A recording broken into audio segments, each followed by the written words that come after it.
This one sentence rewires your money in 24 hours.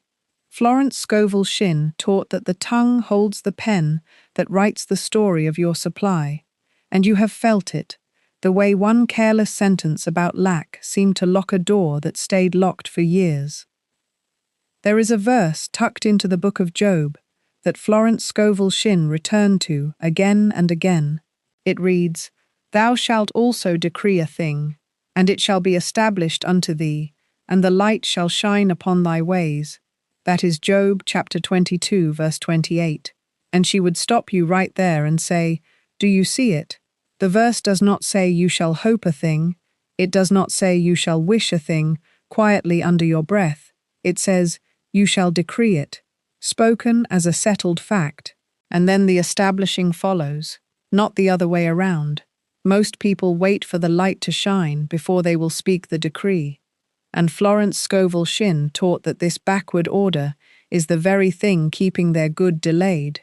The decree comes first, the light follows after, and that reversal is the whole secret of why this one sentence rewires your money in 24 hours.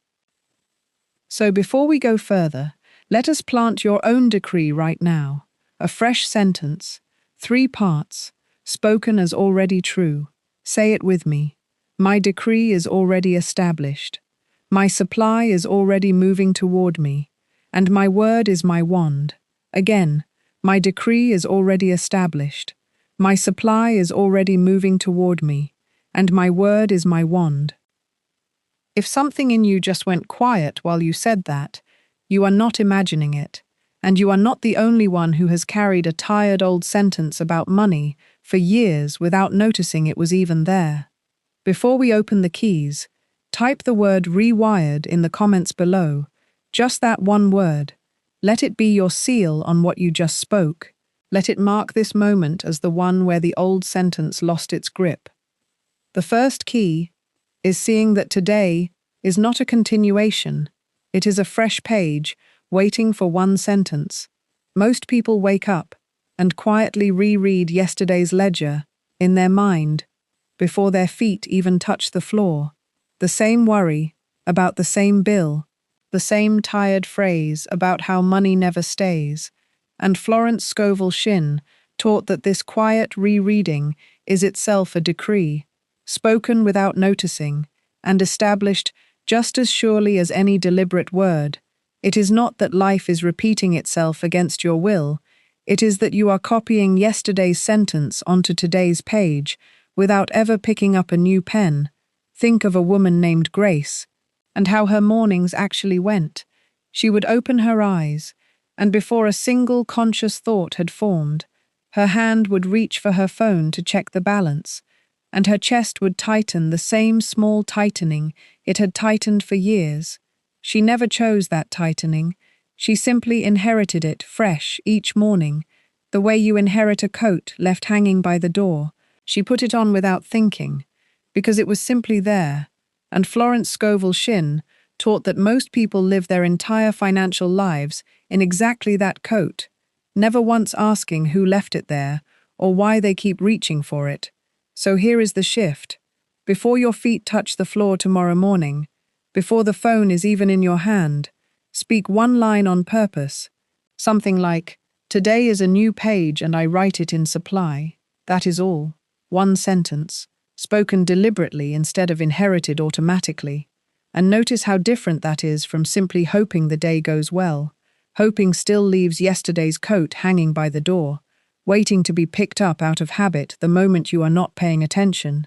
A decree, spoken first thing, is you reaching for a different coat entirely, one you chose rather than one you fell into. Florence Scovel Shinn would remind you that the page does not care what was written on it yesterday. The page only cares what is being written on it now. It holds no grudge, it keeps no record, it is simply blank again, every single morning, whether you notice or not. So it is not that yesterday's lack was ever a life sentence, it is that a habit had quietly dressed itself up as a fact, and habits, no matter how old, dissolve the moment a new decree is spoken with conviction and let to stand unchallenged. This one sentence rewires your money in 24 hours, precisely because the rewiring was never a fight against the past.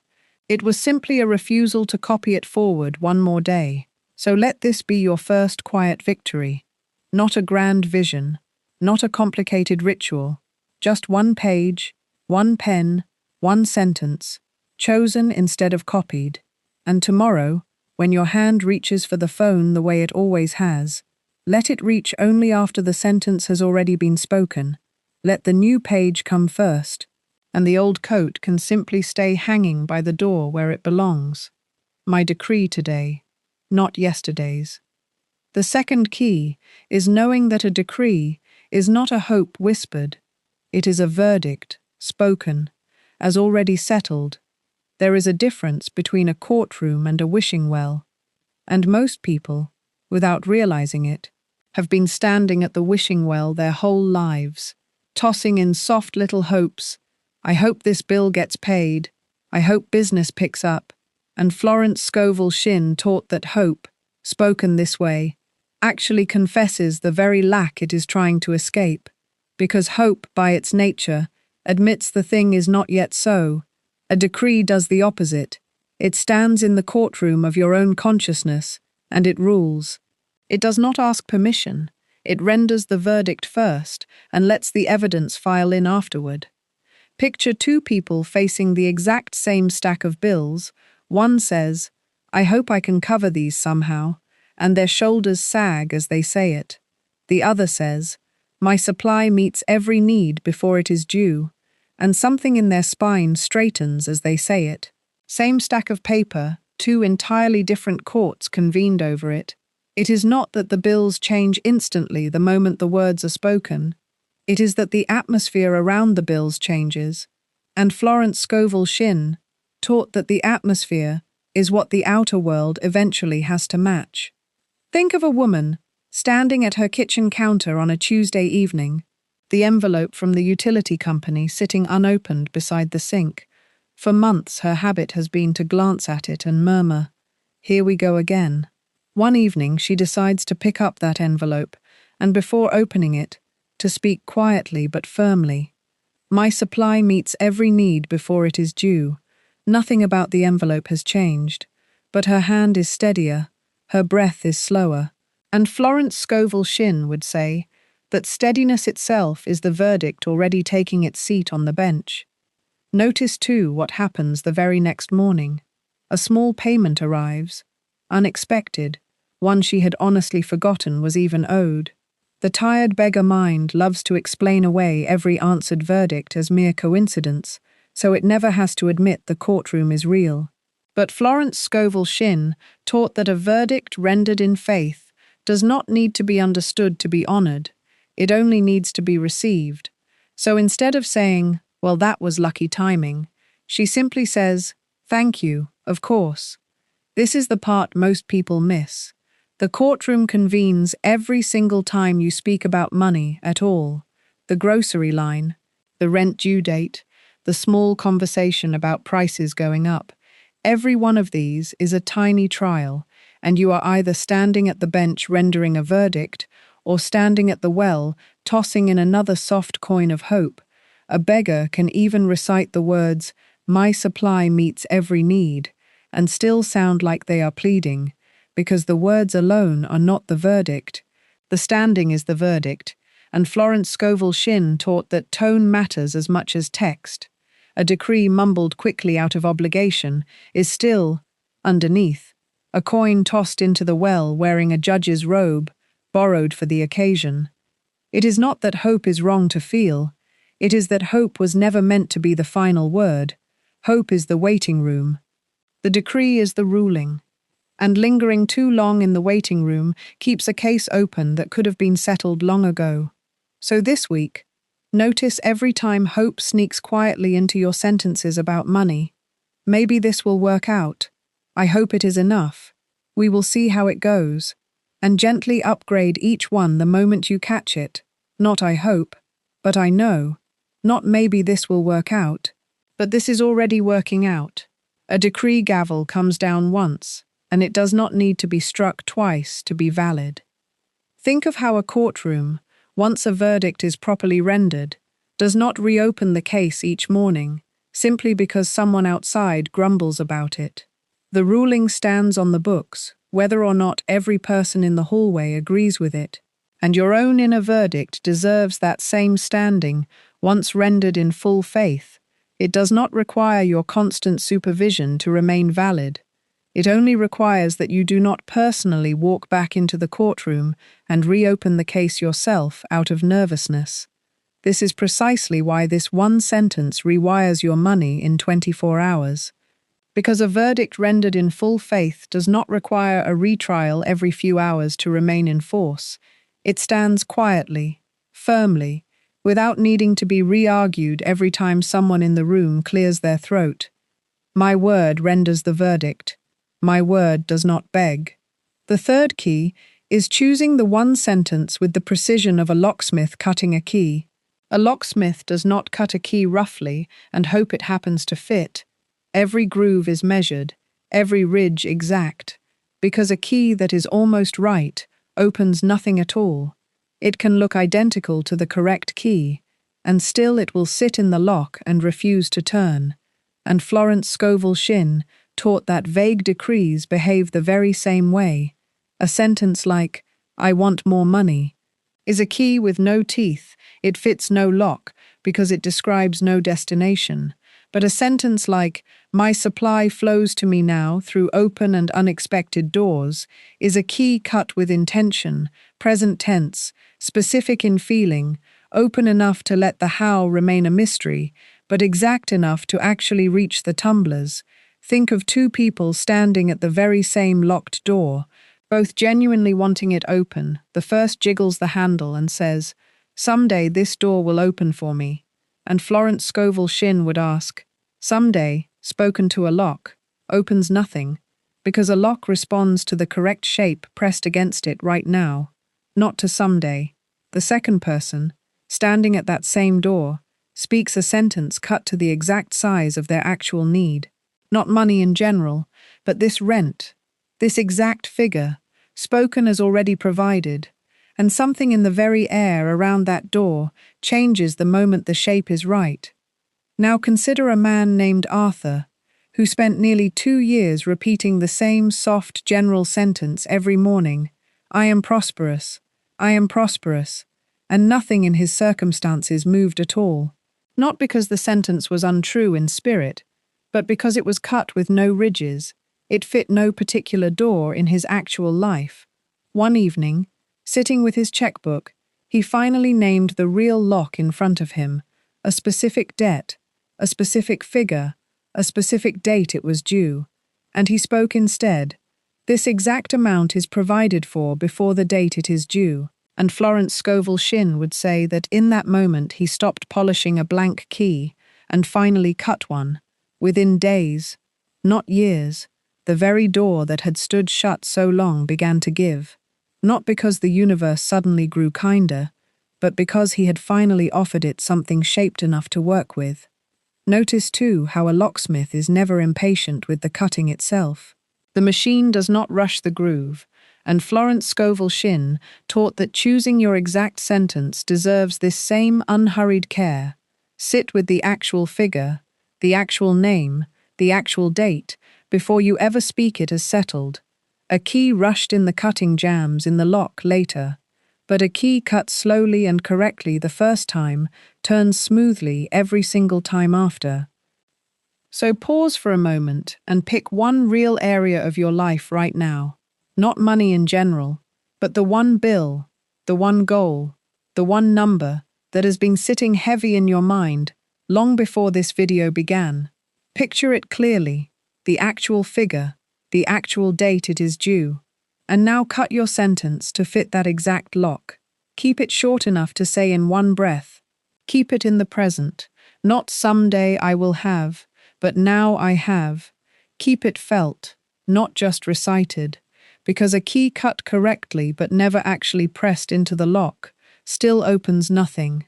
A beautifully shaped key left sitting on a table has never once turned a single tumbler, and Florence Scovel Shinn taught that feeling is the pressing in, the moment where the cut key meets the actual door. Consider the ordinary habit of speaking about money in general terms. Someone says, "I need money," and stops there, satisfied they have said something. But general terms cut a blank key, no ridges, nothing for the lock to catch on.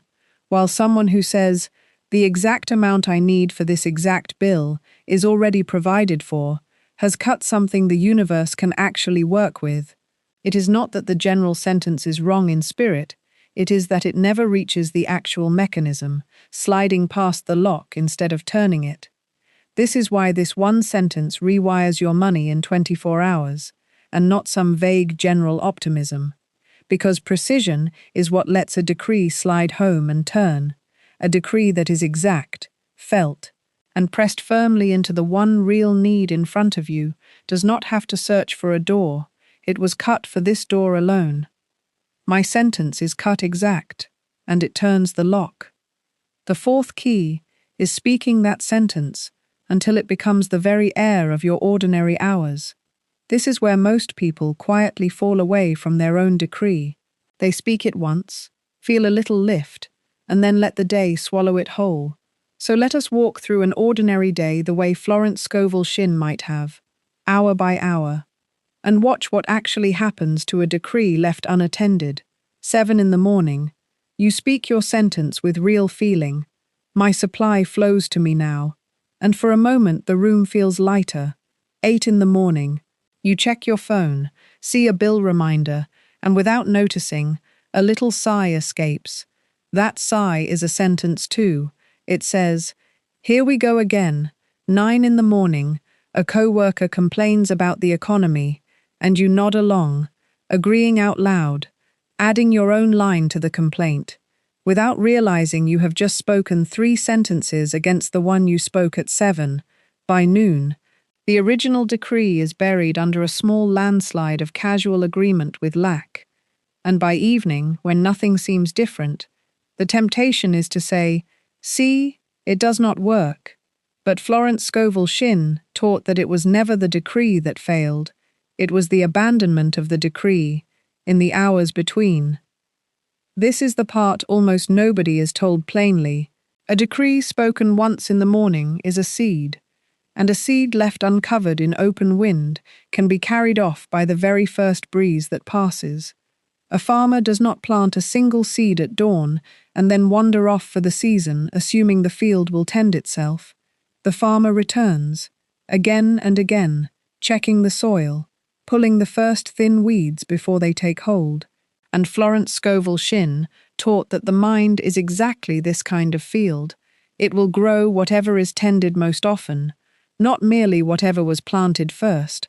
So if the sentence spoken at 7 in the morning is left alone all day, while a dozen small sentences of worry are tended instead, it is the worry that gets watered, and the worry that comes up thick by evening, not because it was stronger, only because it was visited more often. Think of your attention this week the way you might think of a radio dial. The station of lack is always broadcasting somewhere in the background of daily life. It is in the sighs of strangers. It is in the headlines. It is in the offhand comments at the counter of the grocery store. You did not tune that station. It is simply there, playing quietly whether you notice it or not. And the moment your hand drifts from your own dial, the sound of that station fills the room again, without asking your permission. Florence Scovel Shinn taught that the spoken word is the hand on the dial. Every time you return to your sentence, you are not creating a new station out of nothing. You are simply turning the dial back to the one you already chose at 7 in the morning. This is why constant small returning matters so much more than one dramatic declaration. A dial turned once and then left untouched will drift. A hand that keeps gently returning to the same station keeps the same music playing through the whole house. Let us look at this from another angle entirely, because it is worth understanding not only what happens when a decree is neglected, but what actually happens inside a single hour when it is tended well. Take an ordinary hour, say the hour between 4 and 5 in the afternoon. the hour when energy tends to sag and the mind likes to wander toward whatever it fears most. Notice what happens if, right at the start of that hour, you simply say once, quietly, "My supply flows to me now," and then go about folding laundry, or answering a message, or driving home. The sentence does not need to be repeated 40 times in that hour to hold. It needs only to be the note the hour opens on. The way a single tuning fork struck at the start of a song sets the pitch for every instrument that follows. If a stray worry rises at 4:20, you do not need to panic or believe the whole hour is ruined. You simply touch the fork again, let it ring once more, and continue. Florence Scovel Shinn taught that an hour lived this way, lightly returned to again and again, rather than gripped tightly the entire time, does more real work in consciousness than an hour spent anxiously repeating words through gritted teeth. Ease is not carelessness. Ease is simply faith that does not need to shout to be heard. Consider, too, how this looks in a very ordinary domestic moment. A man comes home after a long day, and his habit for years has been to walk in the door, already bracing for whatever mail is sitting on the table. His shoulders rise before he has even seen an envelope. And Florence Scovel Shinn would say that this bracing is itself a decree spoken through the body rather than the mouth. A decree of expected trouble, rehearsed daily until it feels like simple realism. Now picture him pausing at the threshold, just before opening that door, and speaking quietly, "My supply flows to me now," and walking in with that sentence still warm in his chest, instead of the old bracing. The mail on the table has not changed at all, but the hands reaching for it have, and Florence Scovel Shinn taught that changed hands, over time, reach for a changed world, because the outer conditions of a life are simply the long echo of the inner sentence spoken over and over into them. Here is the practice. Not more effort, but more return. Every time you catch yourself sighing about money, mid-sentence, gently return to your one sentence, not fighting the sigh, not shaming yourself for it, simply returning, the way you would gently guide a wandering child back to the path, without scolding them for wandering. At the bank line, silently, "My supply flows to me now." In the car, silently, "My supply flows to me now." Before opening the bill, out loud if you can, "My supply flows to me now." It is not about perfect discipline, it is about faithful return. And Florence Scovel Shinn taught that consciousness is built exactly the way a path is built through a field. Not by one dramatic walk, but by walking the same line again and again until the grass itself remembers the shape of your feet. Pause for a moment and pick one real hour in your ordinary day this week, the hour that usually undoes you. Perhaps it is the hour you open your banking app. Perhaps it is the hour just before sleep when the mind likes to tally what it fears. Name that hour honestly and decide right now that this is the 1 hour you will guard on purpose. Not the whole day at first, just that 1 hour. Because Florence Scovel Shinn taught that a single hour, reclaimed with real attention, does more than 12 hours spoken about vaguely with a divided mind. Guard that 1 hour like a doorway and let your sentence stand in it every single time.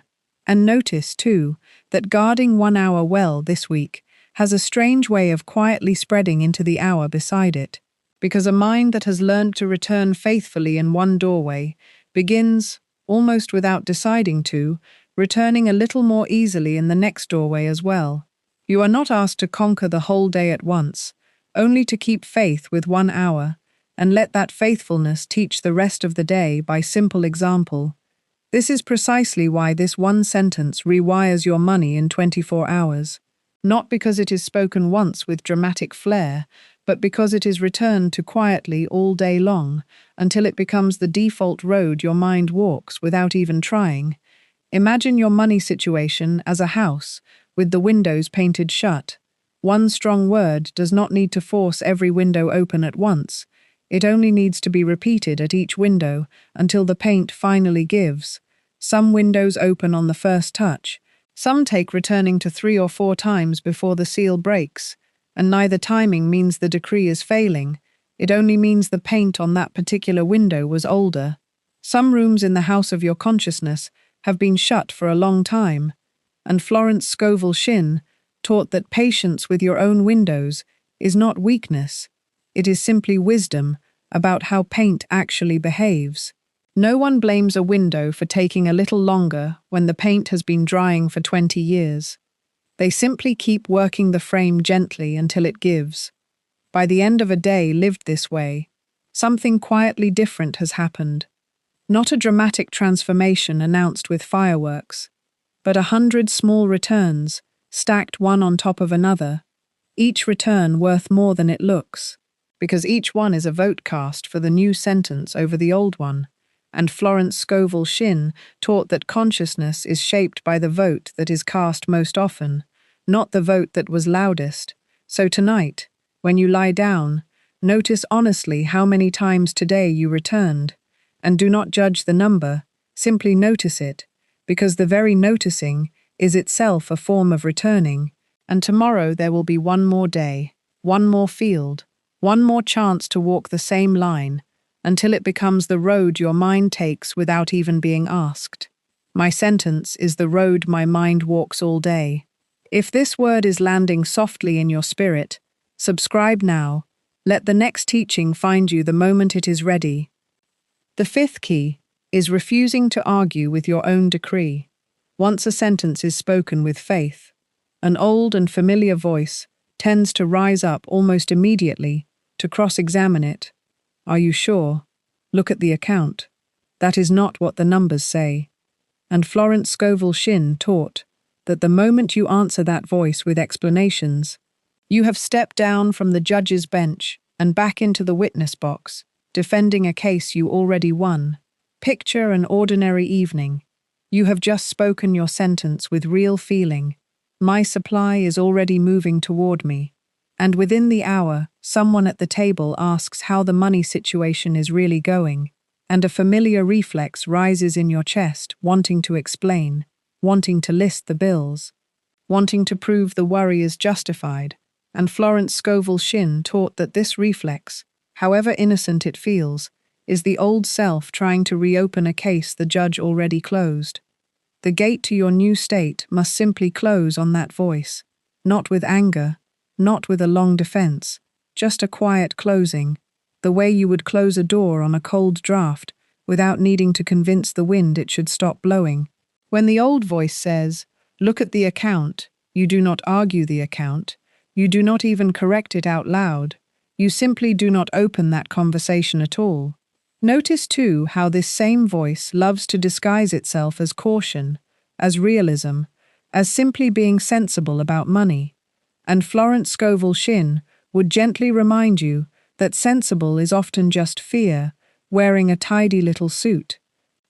Consider a man named Arthur, who has spoken his sentence faithfully every morning for a week, and who finds himself one afternoon standing in line at the bank, and the teller, without any unkindness at all, mentions a small fee that has been quietly building on his account, and in that single ordinary moment, the old voice rises fast. "See," it says, "you spoke your fine sentence, and here is the proof it was empty." And Arthur feels the pull to defend himself right there at the counter, to explain that he has been trying, that surely something should have shifted by now. And Florence Scovel Shinn would say, "Arthur, do not step into that witness box. The fee is simply a fact passing through. It is not a rebuttal, and the moment you treat it as one, you have reopened a case that was never in question." So Arthur, if he remembers the key, simply says within himself, "This does not concern me," and pays the fee without ceremony, without letting it become evidence of anything at all, and walks out the same steady person who walked in. This is the part most people never notice. The gate is not only tested by loud disasters, it is tested constantly by small, ordinary moments, exactly like this one. A fee, a passing comment, a glance at a number that looks smaller than hoped. None of these are verdicts. They are only weather passing outside a house whose gate is already shut. And Florence Scovel Shinn taught that every time you let such a moment pass, without cross-examining your own decree over it, the gate grows a little sturdier, a little quieter on its hinges, until eventually the knocking barely registers at all. My gate stays closed on every argument against my good. The sixth key is watching for the small nudges that follow a decree, like ripples follow a stone. A stone dropped into still water does not announce which ripple will reach the shore first. It simply sends them all outward at once, quietly, without asking the water's permission. And Florence Scovel Shinn taught that once a decree is spoken in faith, the outer world begins sending back its own quiet ripples in answer. A sudden thought to call someone you had not thought of in months, an unexplained pull toward a certain shop on a street you do not usually walk, a stranger's passing comment that answers a question you never spoke out loud. Most people miss every one of these because they are standing on the shore waiting for a wave, arms folded, eyes fixed on the horizon for something enormous and unmistakable, when the very thing they asked for is already lapping quietly at their feet, in the shape of an ordinary impulse. Florence Scovel Shinn called these gentle nudges leads, and she taught that following a lead promptly, even when it seems small or slightly inconvenient, is precisely how an invisible decree becomes visible supply.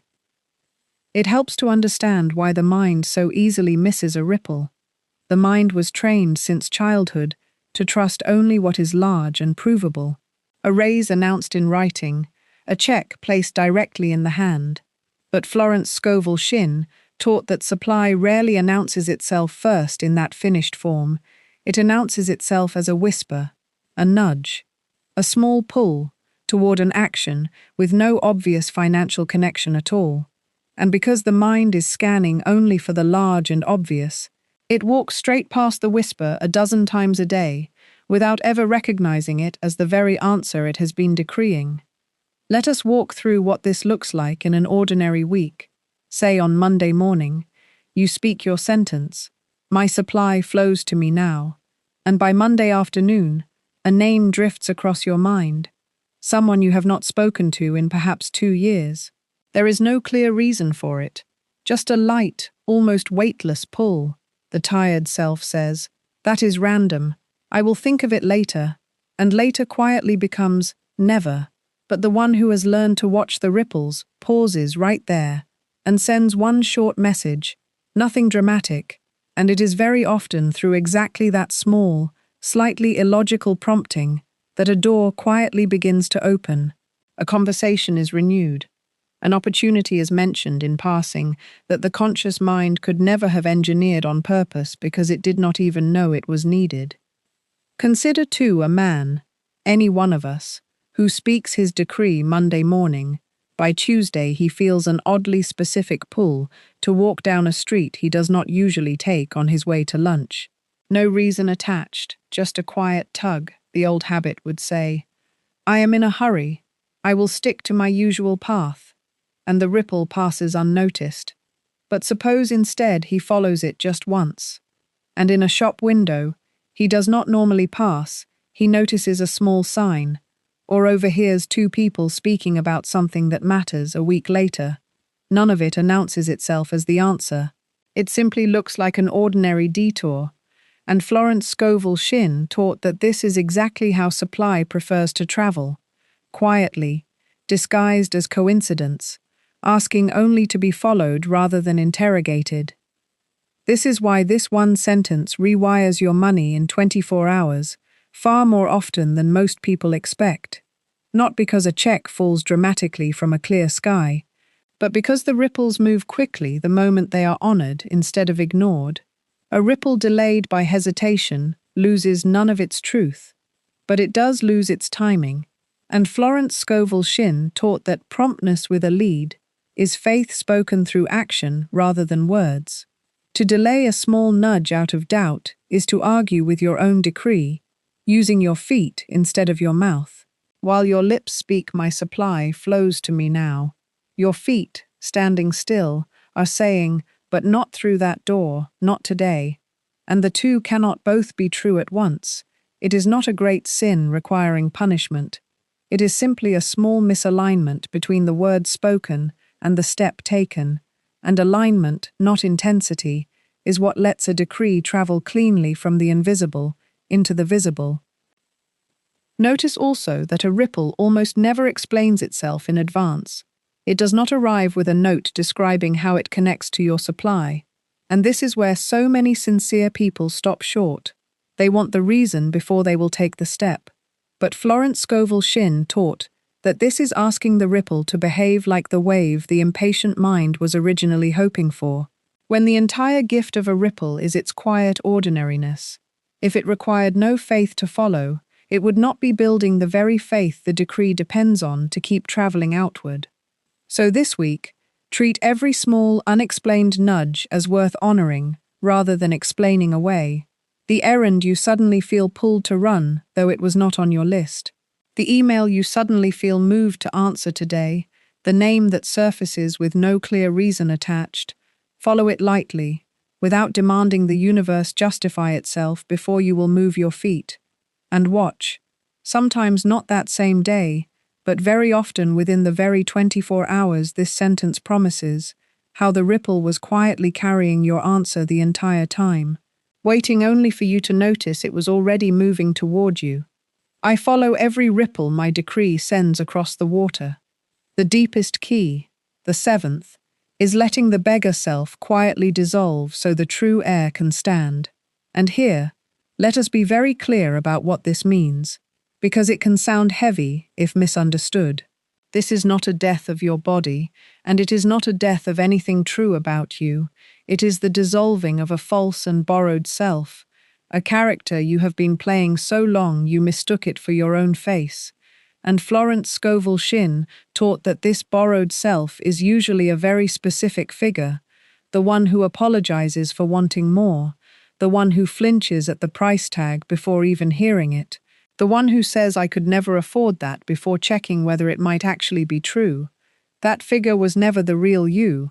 It was a costume stitched together out of old scarcity, old comparisons, old moments of being told to be grateful for less, and it has been quietly running your money decisions from behind the curtain for years.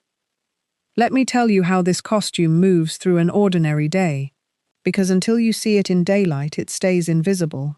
Picture a woman named nothing in particular, just any one of us. She wakes, and the first thought that greets her is not even about money directly. It is a small bracing, a tightening in the chest, before she has even opened her eyes fully. At breakfast, she reaches for the store brand instead of the one she actually prefers, not because she checked the price, but because some old voice already decided for her before she looked. At work, a colleague is offered a raise, and her very first inward reaction is not joy for them, it is a quiet, well, of course, some people just have that kind of luck. Notice, she did not say, "I want that too," and mean it as a decree. She said it as a small surrender. On her lunch break, she sees something lovely in a shop window, and the sentence that rises is not, "Is this within reach?" It is, "Who do I think I am?" Wanting something like that. By evening, paying bills, she sighs, the old family sigh, the one her mother sighed, the one her grandmother probably sighed before that. And she says, under her breath, "It never fails. There is always something." And Florence Scovel Shinn would stop right there and ask you gently, whose voice was speaking all day? Was it hers? Or was it the costume speaking through her mouth, while she was simply not paying attention? First, consider how this borrowed self speaks in tiny, almost invisible sentences all day long. At the store, we cannot justify that right now. In a meeting, someone else probably deserves this more than me. Alone at night, people like us just are not the ones who get the big breaks. None of these sentences arrive dressed as dramatic beliefs. They arrive as small, tired habits of thought. And that is exactly why they have gone unnoticed for so long. They do not announce themselves as a belief system. They slip in disguised as simple realism. as modesty, even as good manners. And Florence Scovel Shinn taught that this is precisely how a false self manages to survive for decades without ever being caught. It never once stands up and declares itself. It only ever whispers, and whispers repeated enough times start to sound exactly like the truth. Notice, too, that this voice is remarkably polite. It never says outright, "You will always be poor." That would be too obvious, too easy to catch. Instead, it says things like, "Let us be realistic," or "It is wise not to get our hopes up." And Florence Scovel Shinn taught that this politeness is exactly what makes it so dangerous. A loud lie gets challenged. A quiet, reasonable-sounding lie simply gets obeyed. Second, consider that Florence Scovel Shinn taught this dissolving does not require years of painful excavation. It requires recognition. The moment you truly see the beggar self as a costume, and not as your face, its grip begins to loosen almost immediately. The way a dream loses its terrible power the instant you realize you are dreaming. You do not have to fight the dream. You only have to wake inside it, and the waking itself does the rest. This is such good news that people often miss it entirely. Because they expect transformation to require struggle, they expect it to take years of digging through old memories to find the exact wound that started it all. But Florence Scovel Shinn taught something far gentler and far more immediate. She taught that a false self, once seen clearly for what it is, cannot keep standing, the way a shadow puppet cannot keep frightening a child the moment the lamp is turned, and the child sees it was only a hand all along. You do not need to analyze the hand. You only need to see it. You do not need to know which finger cast which shadow. You only need to notice that it was a hand, and not a monster. And once seen this simply, the fear it produced for so many years quietly stops making sense. Third, consider the true heir standing quietly beneath that costume the entire time, never absent, never earned, simply covered over. Florence Scovel Shinn taught that this true self already lives in the consciousness of supply, already belongs to abundance the way a child born into a wealthy household belongs to that household without having to prove it. The heir does not beg at the gate of their own family estate. The heir walks through the front door because the estate was always theirs. And the moment you let the beggar costume fall, you are not becoming someone new. You are simply stepping forward as the one who was underneath all along.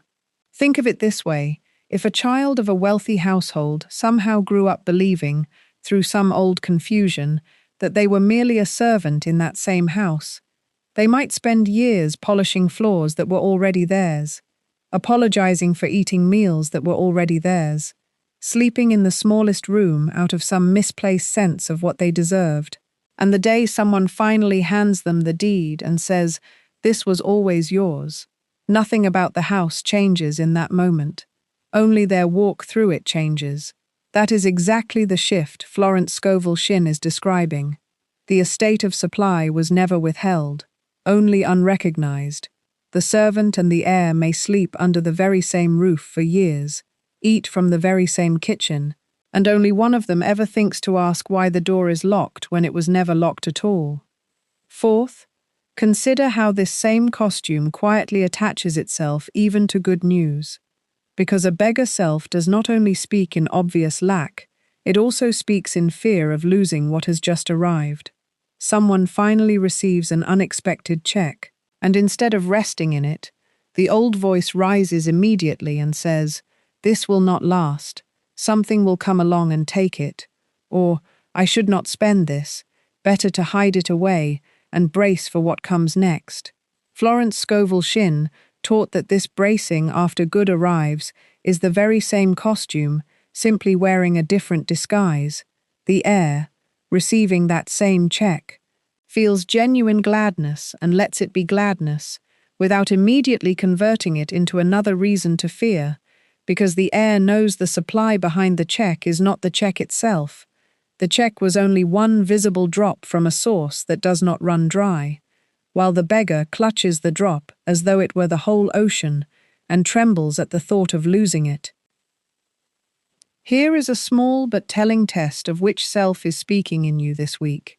When an unexpected expense appears, does a voice inside you immediately say, "Of course, this always happens to me"? Or does something steadier say, "This is being handled"? Watch that voice honestly, without judging yourself for whichever one shows up first. Because simply watching it is already the beginning of the beggar self losing its audience. A costume left completely unwatched eventually just falls away on its own. It cannot perform to an empty theatre forever. And Florence Scovel Shinn taught that consciousness itself is exactly that theatre. Every thought you entertain is a performance given a stage, and the moment you stop applauding the old performance, stop laughing along at its tired jokes about how it always happens to people like you, the performer has nowhere left to go. And notice too how differently the air handles the very same unexpected expense. The beggar self, faced with a sudden bill, spirals immediately into the story of lack, rehearses all the other times money was short, gathers evidence for a case already decided. The air, faced with that same bill, feels the same initial jolt, because feeling the jolt is only human, but does not build a whole courtroom drama around it. The air simply says, "This is being handled," and returns attention to the day. The difference is not that one person has more money sitting in the account at that exact moment. The difference is entirely in which self is allowed to narrate the moment. And Florence Scovel Shinn taught that whichever self narrates the moment is the self that shapes what comes after it. The beggar narrates from fear and calls it caution. The air narrates from calm and calls it faith. And only one of those two narrations ever quietly builds toward more. So this week, every time the beggar sentence tries to speak through you, do not fight it loudly. Simply stop supplying it an audience. Let it play to an empty room, and speak instead, quietly but firmly, as the air. My good is my inheritance, not my exception. Say it plainly, without drama, the way you would correct a small misunderstanding rather than fight a great battle. Because that is truly all this is, a correction of mistaken identity. Nothing more dramatic than that. Notice the servant polishing floors that were always theirs. Notice the tight chest reaching for the cheaper brand, out of habit rather than truth. Notice the sigh at the mailbox that belongs to a grandmother's fear, rather than your own present reality. And each time, gently, without struggle, let the costume slip a little further from your shoulders. This is why this one sentence rewires your money in 24 hours, at the deepest level of all. Not because the outer numbers instantly change, though they often do change with startling speed, but because the one speaking the sentence is no longer the beggar hoping to be noticed. It is the air simply stating what has always quietly been true. The beggar costume falls, and the air stands in my place. The eighth key is sealing the decree with thanksgiving before you see one shred of proof. Florence Scovel Shinn taught that gratitude spoken in advance is one of the most powerful positions consciousness can take, because it treats the decree as already delivered rather than merely requested. Most people save their thanks for after the check arrives, after the bill is paid, after the number in the account finally moves. And Florence Scovel Shinn would say that thanks offered only after the fact is simply politeness, while thanks offered before the fact is faith wearing its finest clothes. Picture a cup already tipped forward, overflowing onto the table, before a single visible drop has actually poured. That is the picture of thanksgiving spoken early. It assumes the overflow, rather than requesting it. The ordinary mind was trained to thank only what it can already touch. Thank the meal once it is on the plate. Thank the raise once it is in the letter. And Florence Scovel Shinn taught that this backward habit of thanks quietly keeps a person forever one step behind their own good, always thanking yesterday's proof instead of blessing tomorrow's arrival. Consider a woman waiting on a payment already promised but not yet cleared. She checks her account 3 times a day, and each time it is not there, a small disappointment registers. And Florence Scovel Shinn taught that this anxious checking is itself a decree of absence, spoken 3 times a day, without her ever noticing. Now picture her choosing instead to check once, calmly, and say quietly, "Thank you that this is already arranged." And returning to her day, she has not denied the delay, she has simply refused to let the delay write the only sentence spoken over it. Think too of an ordinary evening at home. The mail arrives, and among the letters is one that looks like a bill. The old habit is to open it already bracing, shoulders tight before the envelope is even torn. But a person who has learned this key pauses first, says quietly under their breath, "Thank you that my supply meets this before I even see the number," and only then opens it. The bill may be identical either way, but the self opening it is not. One opens it as a beggar bracing for bad news.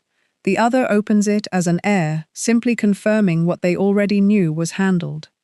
Think of a man named Arthur, who used to walk down his driveway every afternoon, already rehearsing disappointment, already composing the sigh he would sigh if the envelope he wanted had not come, and most days it had not, and most days he sighed exactly as rehearsed. And Florence Scovel Shinn would say that rehearsal is a kind of prayer too, only aimed at lack instead of supply. One afternoon Arthur decided, almost as a small private experiment, to speak before he even reached the box, quietly, "Thank you that whatever is in here is already working for my good." The envelope that day held nothing remarkable at all, and yet something in him walked back up the driveway lighter than he had in months, because for the first time the mailbox had not been allowed to decide his mood for him, he had decided it in advance, and over the following weeks the mailbox slowly stopped feeling like a courtroom and started feeling like nothing more than a door. Florence Scovel Shinn taught that this early Thanksgiving does not change the paper itself, it changes the one holding the paper, and it is the one holding the paper who eventually changes the circumstances around them, because consciousness, not the envelope, is where supply is actually decided. A cup does not overflow because the table demanded it, it overflows because it was already full past its own brim. And Thanksgiving spoken early is what fills the cup before the world has offered a single drop of visible proof. This week, try this quietly before you sleep. Instead of reviewing what went wrong with money today, speak a short thanks for what is already moving, even though it cannot yet be seen. Something as simple as, "Thank you that my supply is already arranged," said slowly, said as though tucking a child safely into bed for the night. And Florence Scovel Shinn taught that this small nightly seal settles the matter in the quiet hours, in the place where the mind does its deepest and least defended work, while the arguing voice finally grows tired and falls silent. A decree spoken and then sealed with early thanksgiving is like a letter written, signed, and actually sent, rather than a letter left sitting beautifully unsent in a drawer. And so many people write beautiful decrees all day long and never once seal them, which is why the decree seems to fade by evening instead of growing stronger. Thanksgiving offered in advance is the sealing wax. It is what keeps the letter closed against the wind until it reaches its destination. A decree without this seal is a door left standing open all night, and a decree sealed with thanks is that same door, closed, latched, and trusted to hold until morning. So tonight, whatever your one sentence has been this week, add this small habit beside it, a word of thanks spoken as though the answer already arrived, not begging thanks, not relieved thanks, but calm, certain thanks. The kind you would offer someone who you already know keeps their word every single time they have ever given it. This is the cup tipped forward before the first drop is even seen. And Florence Scovel Shinn taught that the drop always finds its way to a cup already prepared to overflow. I give thanks now for what my eyes cannot yet see. The 9th key is walking already changed, as though the 24 hours have already turned. This is the quiet finishing key, the one that gathers all the others into a single, simple way of moving through your day. It is not another technique added on top of the rest. It is simply carrying yourself. This evening and tomorrow morning, the way someone carries themselves after genuinely good news has already arrived. Not loudly, not performing joy for anyone watching, just a settled ease in the shoulders, a softness in how you speak to the cashier, a patience in traffic that was not there last week. Think of someone who has just heard they got the position they interviewed for. The official letter has not even arrived yet. Nothing on paper has changed, and yet watch how differently they walk into the grocery store that same afternoon. They are not checking prices the same way. They answer the phone a little lighter. They linger a moment longer over a small kindness to a stranger, because something in them has already settled the matter. Florence Scovel Shinn taught that this quiet carrying is the final proof a decree has actually taken root in consciousness. Because a decree only spoken, but not yet lived, is still just a sentence sitting on the surface, while a decree that has begun shaping how you walk, how you answer the phone, how you open your mail, has moved down into the very self that produces circumstances.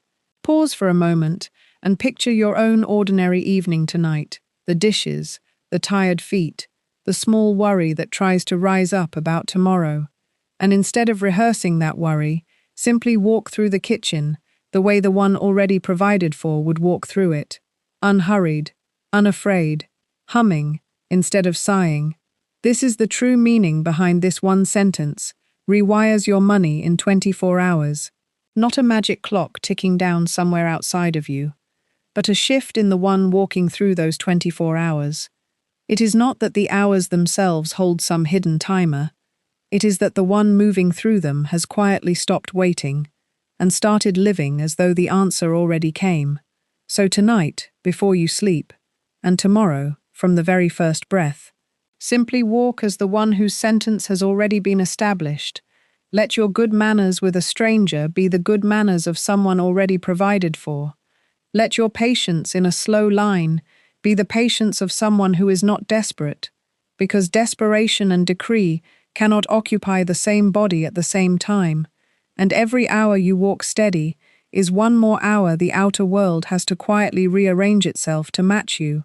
Florence Scovel Shinn taught that consciousness always seeks its own level the way water does, and a steady, settled walk is simply consciousness finding its level in you before it finds it in your bank statement. I walk already changed. My hours already turned toward good. Here is the whole picture. It was never 9 separate techniques. It was one single recognition wearing 9 different faces. It is not that your money is broken. It is that your sentence about it needed replacing. It is not hope whispered at a wishing well. It is a verdict rendered in the courtroom of consciousness. It is not a vague wanting. It is a key cut with precision for the exact lock in front of you. It is not one dramatic morning declaration. It is a road walked quietly all day until the mind remembers its shape. It is not arguing with doubt. It is simply closing the gate on it without a debate. It is not waiting for a wave. It is following the small ripples the moment they appear. It is not the death of who you are. It is the falling away of a costume that was never you to begin with. It is not thanks offered after proof. It is thanks that seals the matter before proof arrives. And it is not a future self waiting somewhere down the road. It is you, right now, simply carrying yourself as already changed. 9 turns, 1 key, 1 sentence. And Florence Scovel Shinn taught that the moment you stop treating your money story as fixed history and start treating it as a decree still being spoken, this one sentence rewires your money in 24 hours, the way morning light quietly rewrites an entire dark room without ever asking the darkness for permission. If you want to walk this daily, instead of remembering it only when you watch a video, the Overflow Covenant was built exactly for that. A small, warm gathering of people, learning together to speak as the heir instead of the beggar, to cut their sentence with precision, to close the gate on doubt without a fight. It is available for a gentle investment of $33, fully backed by a simple guarantee. If it does not serve you, you are welcome to a full refund. No argument, no cross-examination. You will find the link in the description below, and it is waiting quietly for whoever is ready to stop copying yesterday's sentence. Say it one last time with me, in your own heart, if not out loud. My decree is already established. My supply is already moving toward me, and my word is my wand. This one sentence rewires your money in 24 hours, and it always did, from the very first moment you dared to speak it, as though it were already so.